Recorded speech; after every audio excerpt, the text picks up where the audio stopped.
Biz İstanbul için varız ve İstanbul'a hizmet etmek bizim severek yaptığımız görevimiz.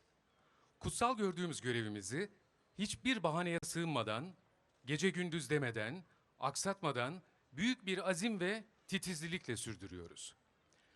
Fakat içinden geçmiş olduğumuz süreçte hizmetlerimiz ve emeğimizin organize biçimde yıpratılmaya çalıştığını üzülerek görmekteyiz. Göz bebeğimiz İstanbul ve çok değerli İstanbullular için birbirinden farklı yüzlerce alanda değer proje, istihdam ve hizmet üretmekteyiz. Fakat bazı faaliyetler ve hizmetler denetlenebilen milyonlarca işlem arasından bağlamından koparılarak, çarpıtılarak iftiraya dönüştürülmekte ve binlerce İstanbul Büyükşehir Belediyesi çalışanı söylemlerin aksine emekleri hiçe sayılarak hedef gösterilmektedir. Günlerdir kaynağı belirsiz, dayanıksız, tek bir hedefe yönelik, sadece iftiradan ibaret olan haber, köşe yazısı ve sosyal medya paylaşımları yapılmaktadır.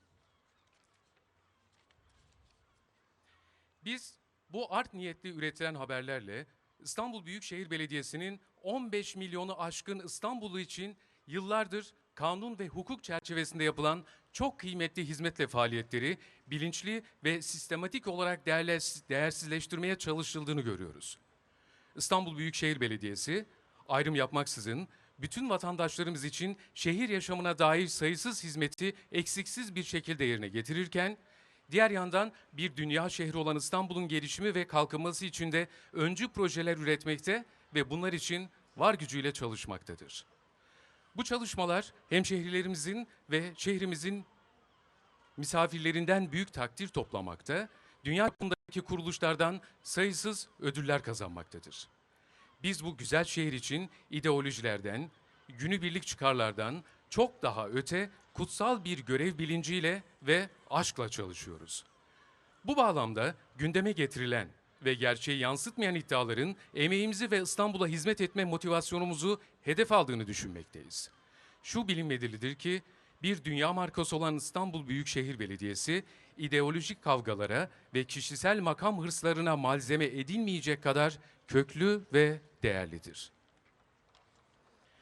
Bu nedenle 131 ülkeden daha büyük olan İstanbul'umuz için yıllardır kaynakları etkin ve verimli kullanarak yapılan yüzlerce hizmet ve faaliyeti bir algı operasyonuyla israf kavramına sıkıştırma insafsızlığını gösterenleri de kınıyoruz.